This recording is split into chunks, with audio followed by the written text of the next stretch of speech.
Hello everyone, it's Pastor Tom of the 24 Today podcast. Thanks again for joining me. Today it's my pleasure to do a second part of an interview. Hopefully that you've already heard the first one. The first one, by the way, the podcast was called Autism, A Father's Perspective. And my guest then is my guest today. It's Derek Volk. And he just gives a wonderful, heartfelt, honest perspective of what it's like to live life, with a son with autism. So Derek, welcome back to the show. Thanks for being on. Thank you for having me. I appreciate it. Derek, we had so much to talk about the last time that I really couldn't get it all in. And right at the end, I was realizing that I've got a bunch more questions, and I can't get it all in a podcast. So I want to start I guess 3/4 of the way through my last interview. And by the way, if you're just hearing this,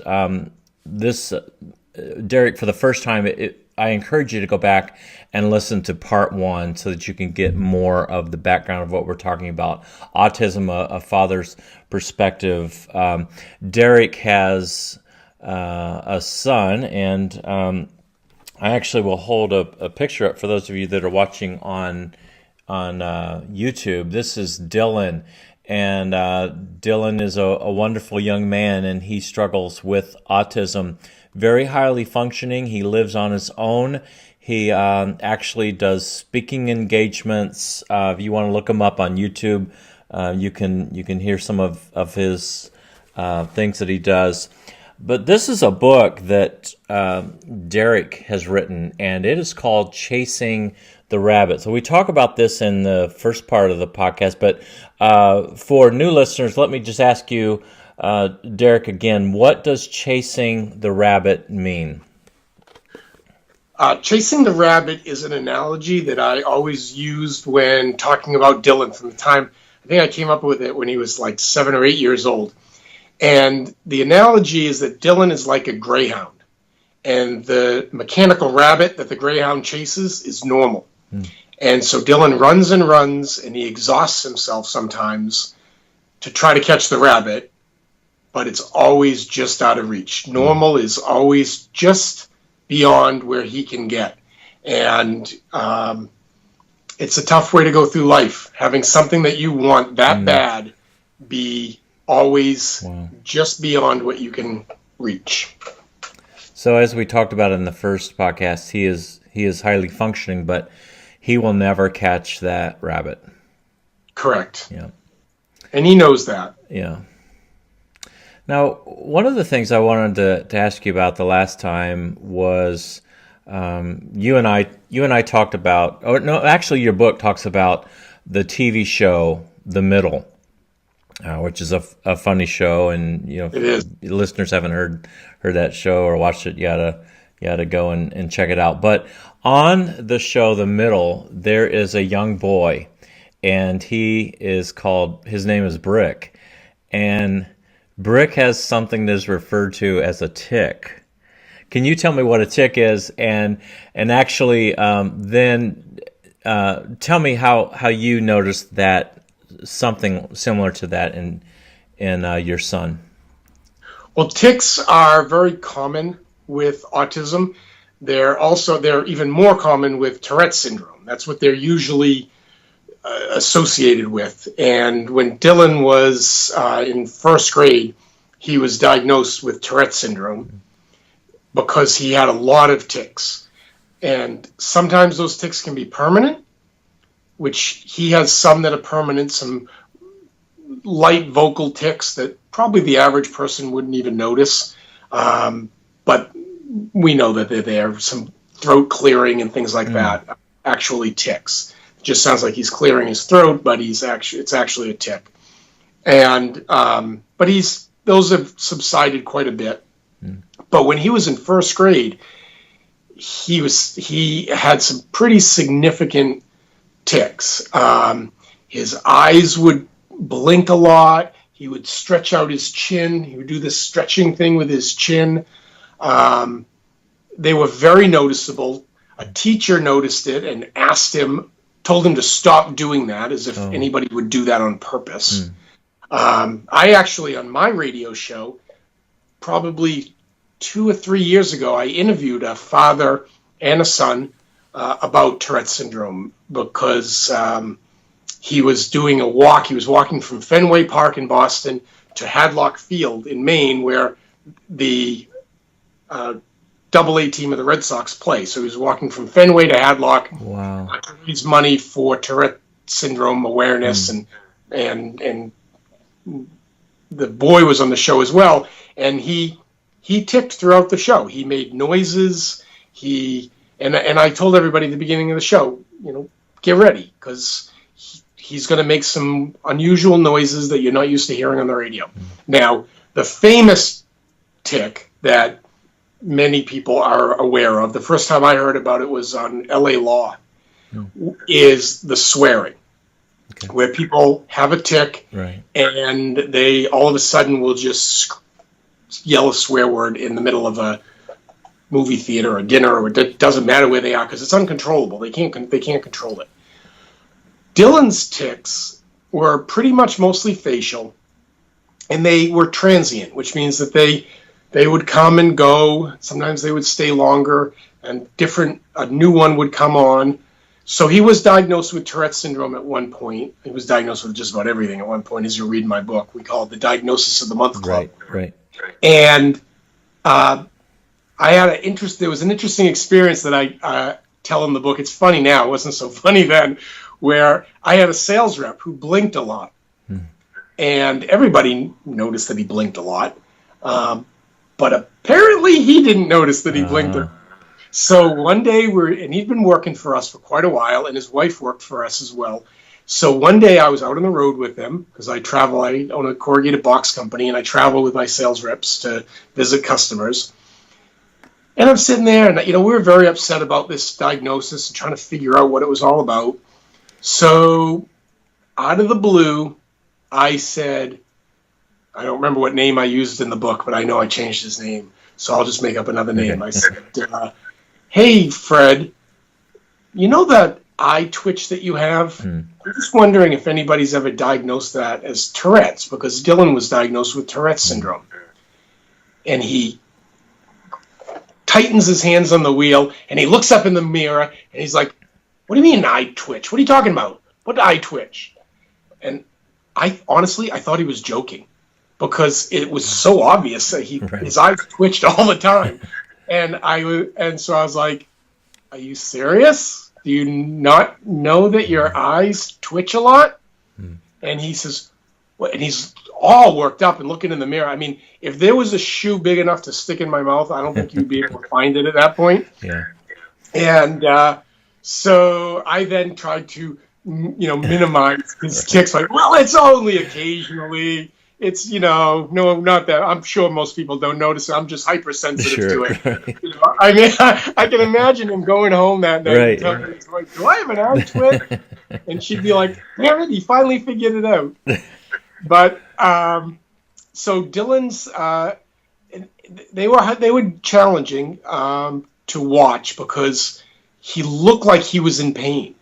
Like his face would contort like he was actually in pain. But he didn't even know that he was doing it. I remember going to see, it was 1997, and they released Star Wars, the 20th anniversary of Star Wars. And I took Dylan to it, and he ended up, as you read in the book, that became one of his special interests. He basically memorized all 3 Star Wars episodes and knew every single bit of music. You could turn on literally like 3 seconds of music, and he could tell you the entire scene that was happening around it. So I've seen about 800 times. I've seen all 3 Star Wars, of the first 3, the good ones.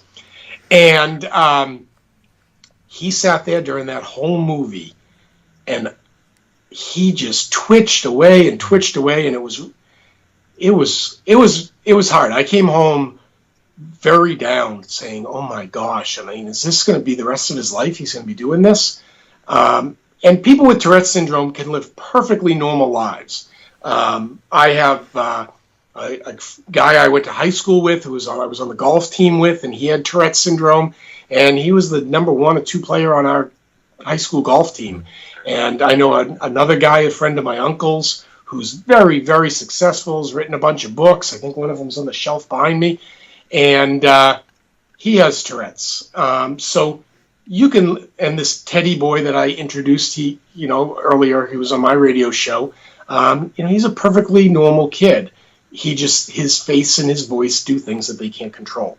Brick, which was your original question, right. Brick, on the middle, which, by the way, I was so sad that that show was finally ended, because that was my favorite show. I sat and laughed every time I watched that show. So Brick has tics, and the tic that he has is often called, and I may be pronouncing it wrong, echolalia. Pretty sure that's how you pronounce it. Dylan had that as well. And on the middle, if you've never seen it, Brick is the youngest child, and he's very quirky. And he would say a word, and then he would repeat it. He'd repeat like the last sentence. So he would say something like, "Thanks for having me on the show, Tom." On the show, Tom. Mm-hmm. And so he would whisper to himself the last 3 or 4 words of whatever the sentence was that he did. Dylan also had that, except Dylan's echolalia was silent. So he would just move his lips, and he would repeat sometimes the entire sentence that he had just said, but he would say it without any audible noise to it. And that was before we had any, that was when he had the Tourette's diagnosis, and that's also common with Tourette's. It's common with autism as well. So my guest today is Derek Volk, and he has written a book called Chasing the Rabbit, and you can find that at chasingtherabbit.org. And as Derek referred to, he has the Derek Volk Show, which is a podcast and also on radio, and you can just Google Derek Volk Show, and you can find either one there. And Dylan has written a book, and it's called Bad Choices Make Good Stories, My Life with Autism. And I also have that book, read both of them, very, very excellent books. So one of the things, Derek, that I wanted to do today was talk about some of the darker sides of parenting, and specifically the pain and the discouragement and I guess even the shame that you have felt as a dad and a parent, and all of that is kind of augmented with having a son with autism.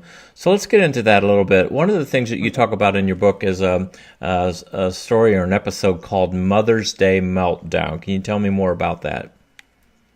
Sure. So holidays and birthdays were challenging for Dylan because there was so much anticipation going into even Mother's Day. There's, he's got to make something, when you're little, you don't usually buy stuff for your mom. You make some kind of drawing or something at school.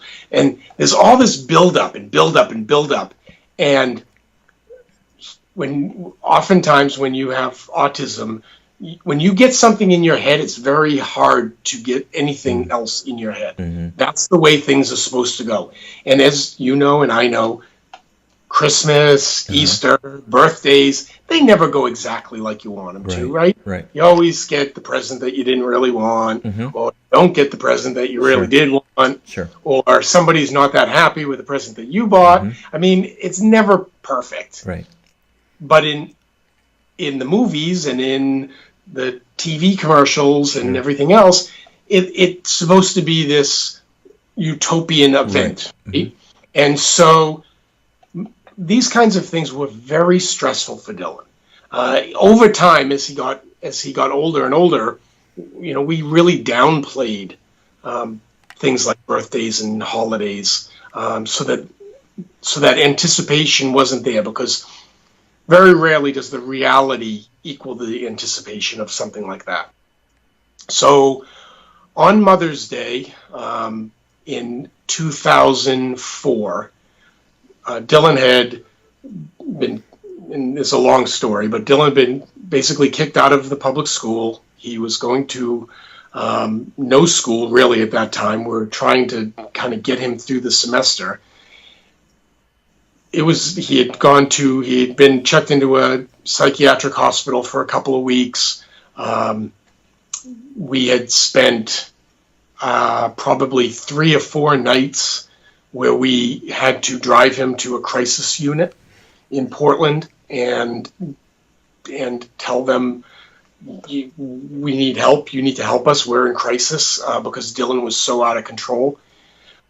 On Mother's Day of 2004, for whatever reason, we don't know to this day what set him off, other than maybe the day being all about Amy and not being about him. Because most days back then were about Dylan. We used to say, if Dylan's having a good day, we're all having a good day. If Dylan's having a bad day, we're all going to have a bad day. And that's what happened on that Mother's Day. He had just one of the worst meltdowns. He was just totally out of control. I put him in the car to bring him to this crisis unit in downtown Portland, which is about 10 to 12 minutes from our house. A little quicker that day because I was driving probably a little faster than I dare to admit right now. Right. And as I was driving there, we were getting on the spur to get on the highway from heading toward Portland. My youngest daughter, was a baby, and she wasn't in the car. It was just Dylan and me. And he pulled her car seat out of the car, and he hurled it at me while I was driving. And I think it's fair to say I lost it. I absolutely lost my cool. Not my best moment. Sure. Not my best moment. It hurt, first of all, so I was pretty ticked off that I just got hit in the head with a car seat. Right. So I was already, my stress level was already like here. And all of a sudden I get hit in the back of the head with a full-size car seat. And there wasn't much room to go before, I was boiling. The boiling point had just exploded.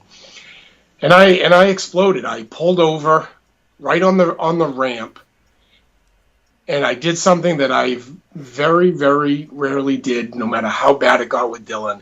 And I got overly rough with him. And I grabbed him, and I don't remember what I said to him. Probably not anything very nice. And I kind of flung him. And he was 12 years old, and I'm bigger and stronger, obviously. And what I didn't really realize fully at the time was that we were on a pretty big hill. And when I intentionally hurled him to get my point across that I was not happy getting hit in the car seat while I was driving onto a highway. So I did want him to fall onto the ground, but what I didn't realize was that there was a giant hill there, and I basically threw him down there. It's not. Look, if you're looking at me right now, laughing and judging me, I apologize. But at some point you got to laugh, because if you don't, we would just cry all the time. And these are very emotional stories, and so it's awkward laughter. If you're wondering why I'm smiling, yeah. So, I basically hurled him down the hill, and I watched. There was nothing down there. There were no rocks or river or stream, or he wasn't in any kind of major physical danger. But he rolled down that hill pretty hard, and I watched in horror as my 12-year-old son, that I love more than life itself, just ass over tea kettle hill. And I immediately ran down and I hugged him and apologized and told him that I didn't mean to throw him that hard, and I didn't realize the hill was so steep. And I think he took a swing at me, and it didn't get any. He didn't say, "Oh, don't worry about it, Dad. I accept your apology." Didn't go that way. It didn't get any better. I did get him back into the car eventually, got him to the crisis unit, and I think he spent a week or two there. Not my best moment. Sure. And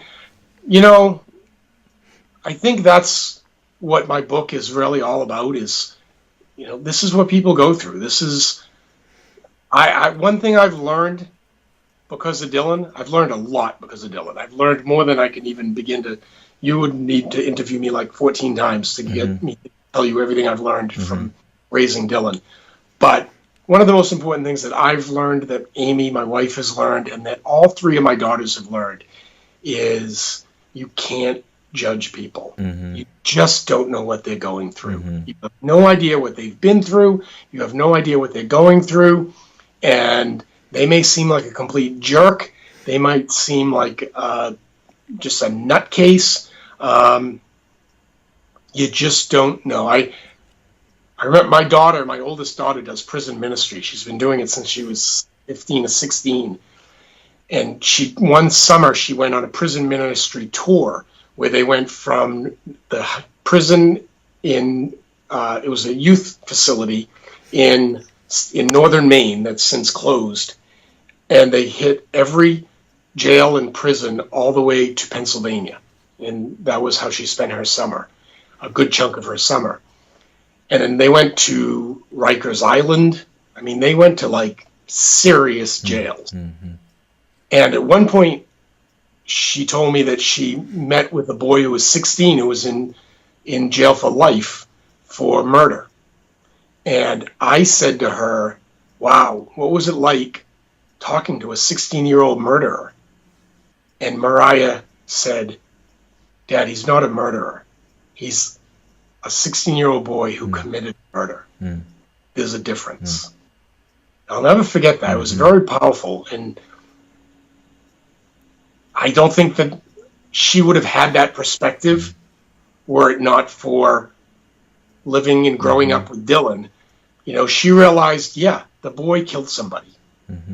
No, assuming he's guilty, no question about it, but he shouldn't be defined for the rest of his life by one horrible mistake. Right. He's a 16-year-old boy who committed a murder, which is awful.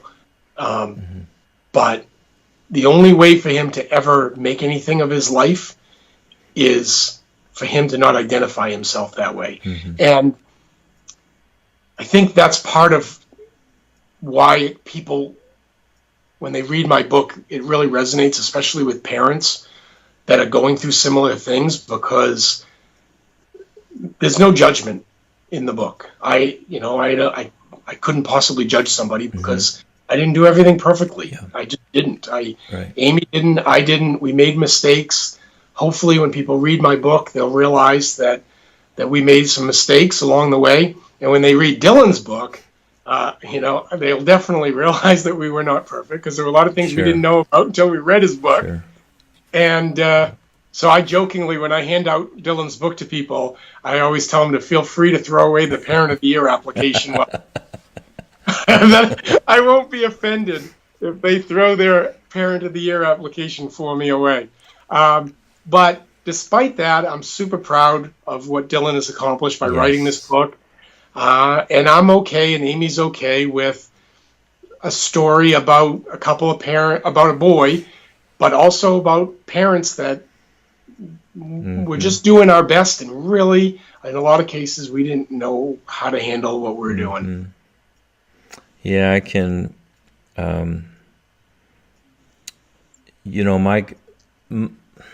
My kids wouldn't, I guess, even be considered like a strong-willed child problem, or like having to deal with a strong-willed child.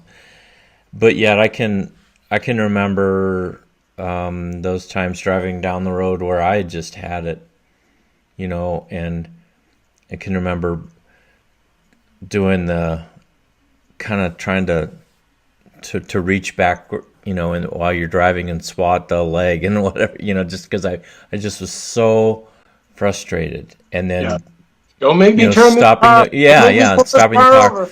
But my kids weren't even, again, what you would say, I guess, the strong-willed children. And so I can't even imagine the level of probably daily or nearly daily frustration that you went through, and you and Amy both. What did you do to, I guess, have some kind of break from that, or did you ever get a break? What do you do for yourself so that you're not always ready to just explode? I mean, how do you handle that? Well, what I often say when Dylan and I speak, and I actually did a presentation last night at a local library and got a great crowd. There were 40, 45 people there. It was very nice. And what I tell people, because I talk about this, because there's no way that this is not going to impact your marriage. It's just impossible for something this significant to not impact your marriage and your family life. We often spent 90% of our time and energy with 25% of our children. And that was really hard. Mm-hmm. So we did things intentionally to give each other those breaks, because we weren't getting them anywhere else. So we needed a break. So I would take Dylan skiing. So if I take Dylan skiing, there's no ski. The closest ski mountain's a couple hours away. So that's a day. Taking him skiing was a full day. That gave, or I would take him to play golf in the summer. So there's 4 or 5 hours. Okay. Good. For a kid, that's a good 5 hours. Mm-hmm. And we'd usually have lunch and play golf and get him out of the house. And that would give Amy time to take the girls to get their nails done, get pedicures, and to go to the latest Disney Princess movie, or just stay home and play games. Just stay home and play Barbies, sit on the floor and play Barbies with them. Those were really, really important times. And on the other hand, on the other side, Amy gave me like she gave me permission, but Amy never once made me feel bad for coaching softball. And I coached a lot of softball. I coached my 2 older daughters. My youngest is a cheerleader. And it didn't really, it's interesting, all 3 girls have very different experiences, because Serena was 6 when Dylan moved out of the house. So she's only had bits and pieces of actually living with Dylan. Some of those bits and pieces were not very pleasant, but because the times that he came home were some of the worst. He was at his worst, which is why he was home.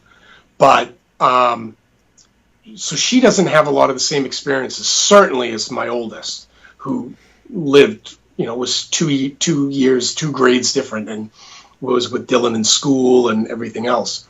But I coached a lot of softball. I coached t-ball. I coached Little League. Then I coached middle school. I coached All-Stars. I coached their travel teams.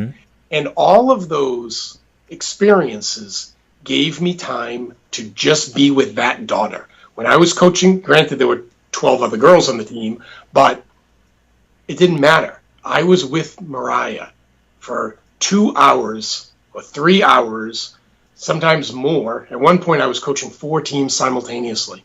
And so I would be at the softball field from 2 o'clock in the afternoon until about 8:30 at night, because I would line all the practices up one after another.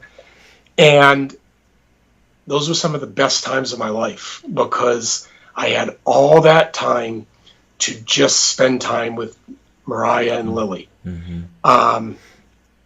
And those were special times. And those gave us the break to rejuvenate ourselves and give us the energy that we needed to tackle Dylan when we got home. Right.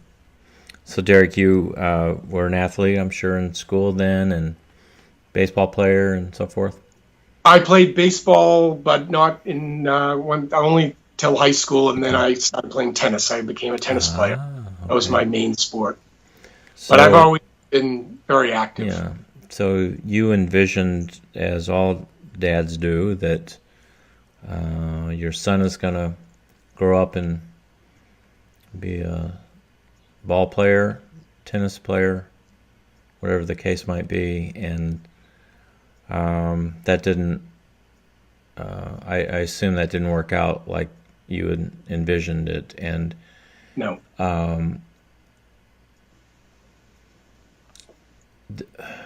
did that cause you anger? Did that cause you? Were you upset? Then did you feel guilty for feeling that way and all that, or what? Tell me about that part of being a father. Well, yeah, I would say that I had all those visions.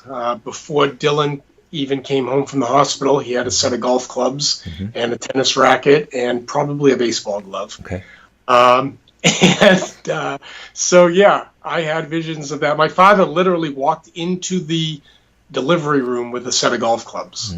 So, yeah, and Dylan did play golf for a little while, but what I quickly realized was that golf, if anybody out there plays golf, they know this, almost no matter how good or bad they are, it is one of the most frustrating activities you can do in your life. Right. And for a kid who has a very, very low tolerance for stress, golf was not a sport. He was he would get very, very frustrated by it. Tennis was too fast paced. Baseball, he played only up till he never made even the majors in Little League. I actually had to fight with the local Little League because they had a rule that said when you're 12, you automatically make majors. And I said, well, Dylan can't be in majors. And they said, well, he's 12, he has to be. I said, show me that in the Little League book where that's a rule. That's a local rule. If it means it's a local rule, you can bend it. And nobody in Williamsport said that you automatically make majors. I can pretty much guarantee that. So I ended up going back and forth. I'm like, look, if you throw this kid in majors, so in Little League baseball, every kid has to get one at bat and 6 outs. So one at bat and 2 innings in the field. I said, when that season ends, Dylan will have 12 at bats and 24 innings in the field. That's it. He's going to spend the entire season to get 12 at bats and 24 innings. If he's in minors, he can play, he can have fun, he can enjoy himself. And there's got to be a way to make an exception, which they finally did, and let him play majors and let him play minors again. And we had a great time. So it was during that time, though, that I was coming to grips with the reality that my son was not going to be who I had hoped he was going to be. That I may never play pass, like really play pass with him. I could play pass, I kind of flip him the ball, but not play pass like I play pass with my daughters. Sure. So I was angry at him for that, and disappointed. And wasn't nothing. It was none of it was his fault. Sure. But I was angry at him for it, and I got some great advice from a counselor, which we rarely got great advice from counselors. But this one hit me pretty hard. And what he said was, you have to mourn the son that you thought you were going to have, so you can love the one that God gave you. Those were very powerful words. Not something I could do immediately. And I tell people that. Don't kick yourself if you're not listening to me say that, and then you go home that night and you say, okay, I'm going to mourn, and then the next morning you wake up and you're as happy as can be. It doesn't work that way. Just like mourning anything. And it sounds dramatic because mourn generally is associated with death. So it sounds a little over dramatic, but the steps are the same. You have to go through the mourning steps the same as if you, because you're losing something, whether you want to admit it or not. A lot of dads don't want to admit it, but I admitted that I had to experience the death of the child, of the son that I thought I was going to have. And once I did that, and it took me years to do, but once I did that, I could not only love the child that I had, I always loved Dylan, but I could actually like him. And it took me a long time to like him, to just enjoy his company without any internal bitterness, because that's not really what I wanted to do. And I tell you, when I wrote this book, I laid it right out there because I didn't think anybody was ever going to read it anyway, so I didn't care. And then it was published. We started speaking here and there about it, getting a couple speaking gigs now and then. We spoke at the Southern Maine Autism Conference. Dylan and I both spoke. After we were done speaking, a guy came up to me. I'll never forget. He had a Bruins hat on, and he said, "I'm so angry at my son." And I didn't even realize it until you put words to it. But that's how I feel. I'm angry at him. I have two sons. One's 9 and one is 7. And the 7-year-old likes to hunt and fish and play baseball with me. And the 9-year-old never wants to come outside and do anything. He just wants to sit inside and play Legos. And it drives me crazy. And I get mad at him. I'm angry at him for not being like the other son, like my younger son.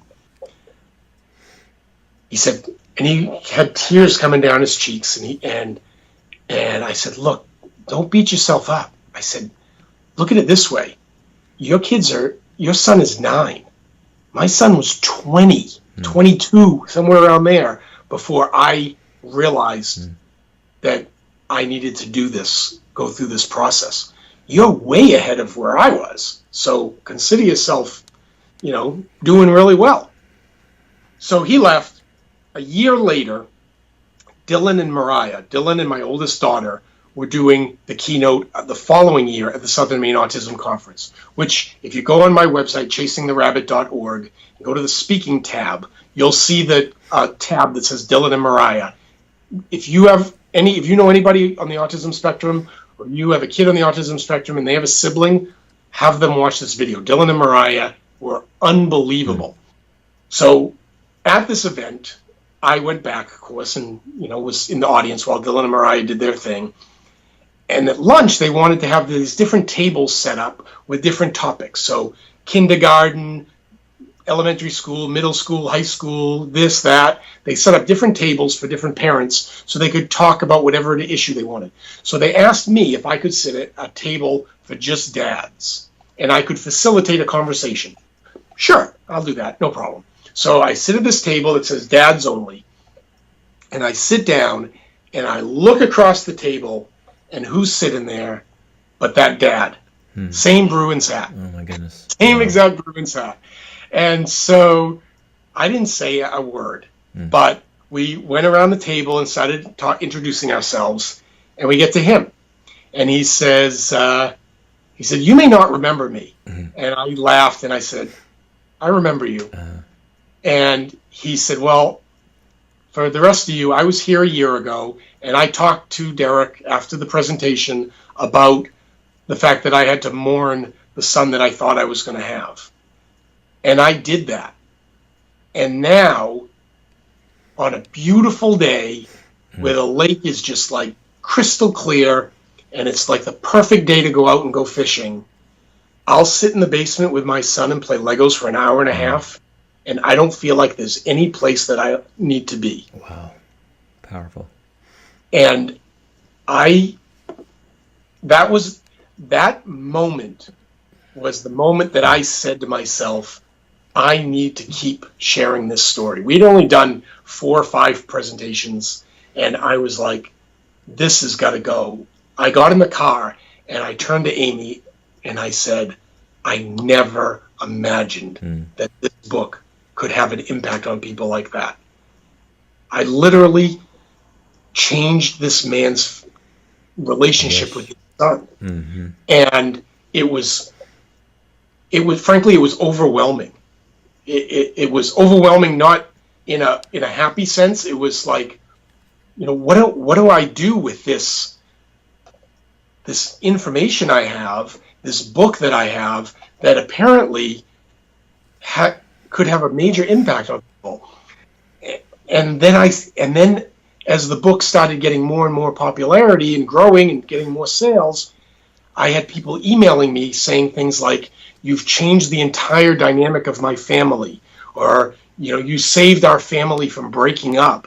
I mean, it's just like, wow, a book that I didn't even plan on writing, just started doing, is changing lives. I mean, it's so humbling, and please understand, I'm not doing this to brag. I'm doing this to tell you that I still cannot believe that our story could have such an important role in people's lives.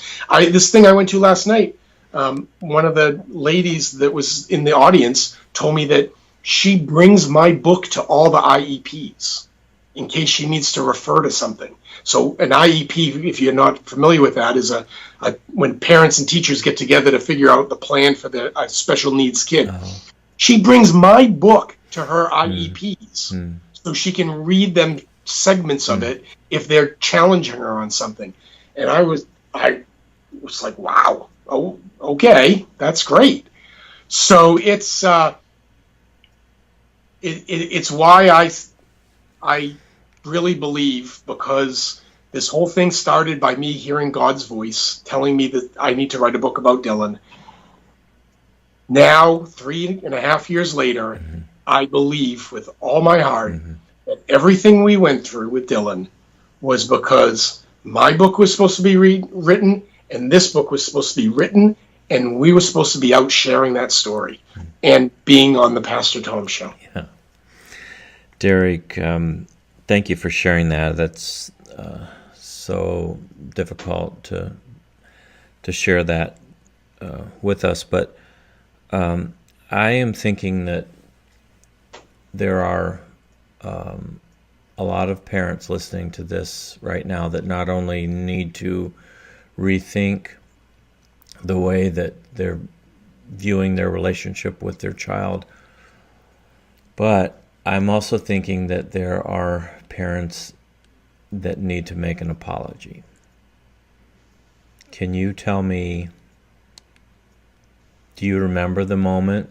Do you remember how you actually told your son that you'd been feeling this way and I'm sorry? I didn't tell him that until he read the book. Wow. And I think that I didn't get through the mourning process until I wrote the book and realized, the thing is, I didn't realize that I was angry.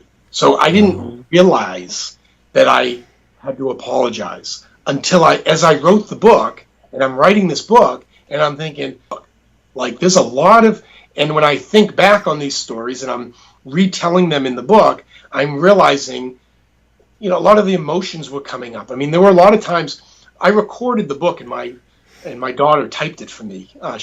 She transcribed it for me. So there were a lot of times where I sat there and halfway through a recording, I got so choked up I couldn't continue, and I said, I'll finish this later, Mariah. Because I realized things that I didn't know were in me until I started sharing them with a microphone. So do parents owe their kids an apology? I suppose. But I also think that parents need to cut themselves some slack. I agree. And realize that they're going through something that's really, really hard. I agree. And if you haven't been through it, you don't really realize how hard it is. We were at Fort Lauderdale, speaking of Fort Lauderdale a couple of years ago, and a guy said, my family just doesn't understand what I'm going through. How can I help them so that they can understand what we're going through. And I laughed and I said, well, they should read my book.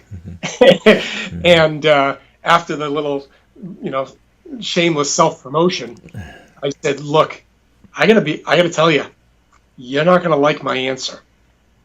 The answer is you need to cut them some slack, because unless you've lived it, mm-hmm.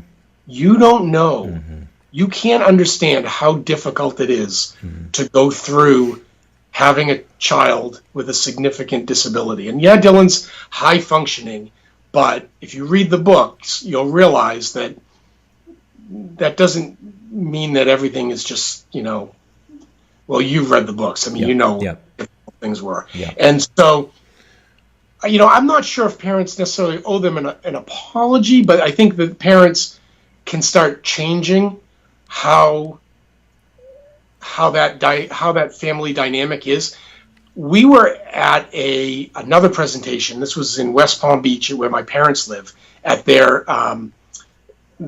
country club play golf community, and Dylan and I were speaking, and it was mostly grandparents in the room because it's a retirement community for the most part. And in the middle of the presentation, a guy gets up and he leaves. I didn't see him leave, but he left. After the presentation was over and Dylan and I were signing books, and I didn't see any of this happen. This is all secondhand. The guy came back in and he went over to my dad and he said, are you the father and grandfather of these people? Mm-hmm. And he knew that somehow. And my father said, yeah, that's my son and my grandson. And the guy broke down crying on my father's shoulder and said, I've been so mean to my grandson. Wow. I've can't tell you how many times I've said to my son, you just need to discipline him more. You're not disciplining the kid enough. And he's just like your son, like your grandson. And I've been awful to him. And he was just heartbroken by this, what he felt like he had created between a relationship with his grandson. And my father said, well, you're not dead. You still have time to fix this. Wow. So go fix it. Wow. I don't know what happened to that grandfather. I don't know what happened to that grandfather. But anybody who's going through a tough time, and unless you're dying tomorrow morning, which I'm sorry if that's the case, you have time to fix this. Heck, if you're dying tomorrow, you still have time to fix it, right? It doesn't have to be as bad as it is, but it starts with a hard look in the mirror, which I did not do until I wrote this book. Wow. Derek, we're going to head down the home stretch here in just a moment with a few more questions, but I just want to make a more general statement based on what you were saying, and that is that I think that there's a truth in a statement that would be something like, all of us perhaps need to mourn the life that we didn't have or we assumed we would have, and it just didn't turn out that way, similar to you mourning that Dylan wasn't exactly what you had dreamed. So I think that in a bigger way that probably everyone's upset, maybe just to some degree, that life didn't work out the way they had dreamed it would as a child. And maybe we need to just deal with that, mourn that, and then, as you said, so that we can then appreciate the life that God did give us. Yeah, everybody's got something they're dealing with. Yeah. And, for the most part, my life has been pretty darn good. I mean, I honestly don't have much to complain about. I have a very successful family business. I have a wife that I've been married to for 30 years that I still think the world of.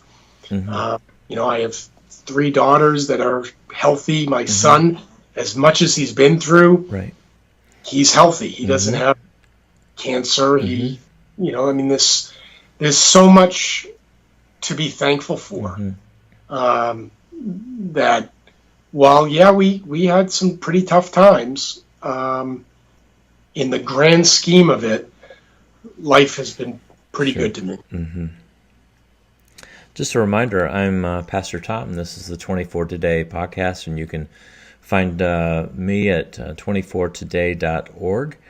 And on that site, I write some things. I also have interviews like this one. You can also check me out at tomweitzel.com as well. Derek Volk, my guest, can be found at chasingtherabbit.org. You can Google Derek Volk Show, and you can get his podcast, radio. You can find his book, Chasing the Rabbit, on that website, as well as Amazon.com. You can find Dylan's book as well, Bad Choices Make Good Stories.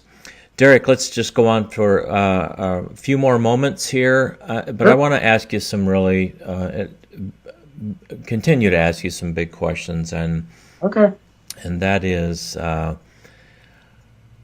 why? That's what we always ask. And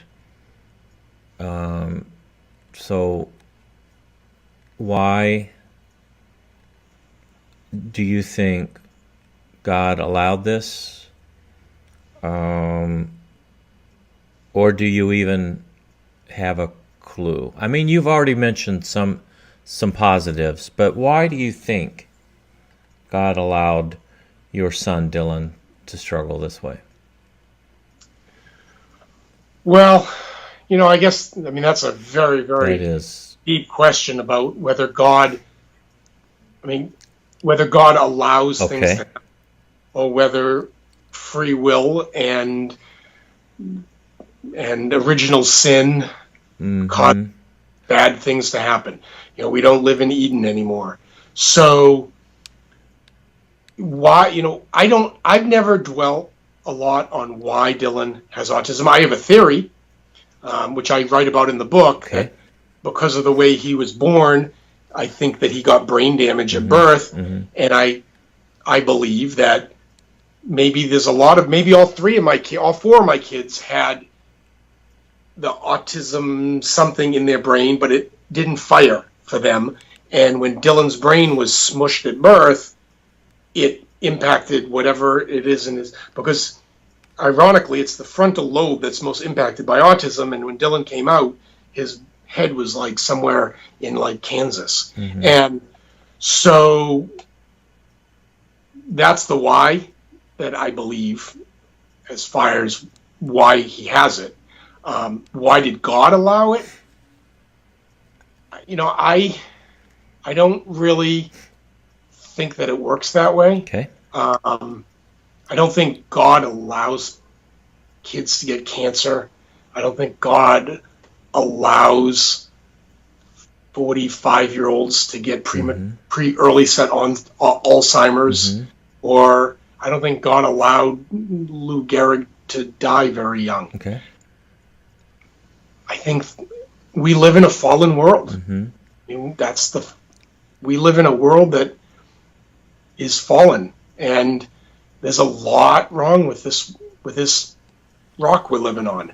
I mean, if you live in America and you make $30,000 a year, you're in the top 1% of earners in the world, and certainly nobody making $30,000 considers themselves in the top 1%. In fact, they're probably down on Wall Street, trying to take money from the 1%.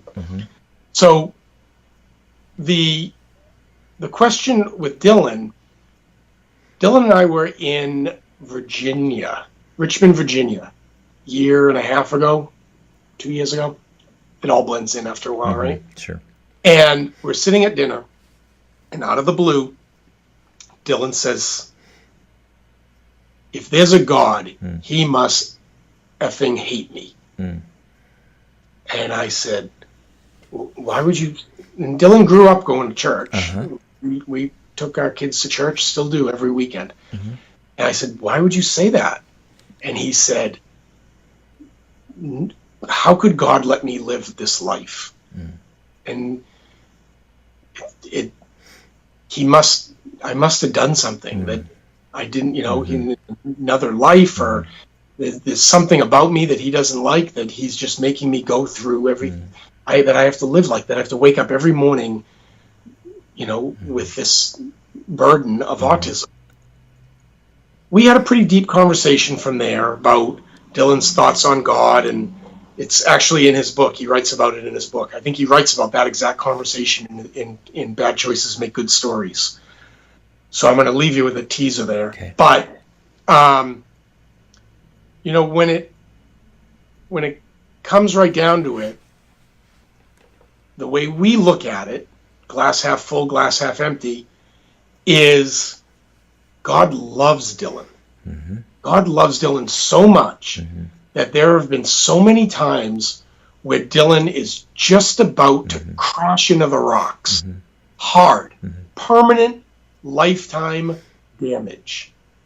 And somehow it doesn't happen. Somehow he gets through it. And I'll tell you a really quick story as quickly as I can. It's not in either one of the books, and Dylan will probably be writing about it at some point. But long story short, really short, Dylan lost his car in Los Angeles. He misplaced his car in one of the largest cities in America. And 4 days later, he finds his car in a completely random circumstance. He comes across his car. He drives by his own car sitting on the side of the road with the keys in it. He left the keys in the car in Los Angeles. He's from Maine. You can do that in Maine. And thank God everything was still in the car and he got his car back. But when he called us hysterically laughing because he found his car. And Amy said to him, and I'll never forget this, Amy said, "Dylan, do you have any idea how much God loves you?" And Dylan said, "If God loved me, I wouldn't get in these situations." And Amy said, "Dylan, you get yourself in these situations by your bad decisions, and every time you're about to crash into the ground, God scoops you up and moves you to the next day." Dead silence, which is very rare with Dylan. And Dylan says, "Yeah, I suppose you're right." He couldn't even argue that one. Because if you look back on his life, and there are things in the books that we didn't even write about. There are so many times where his life could have gone dramatically worse and permanently.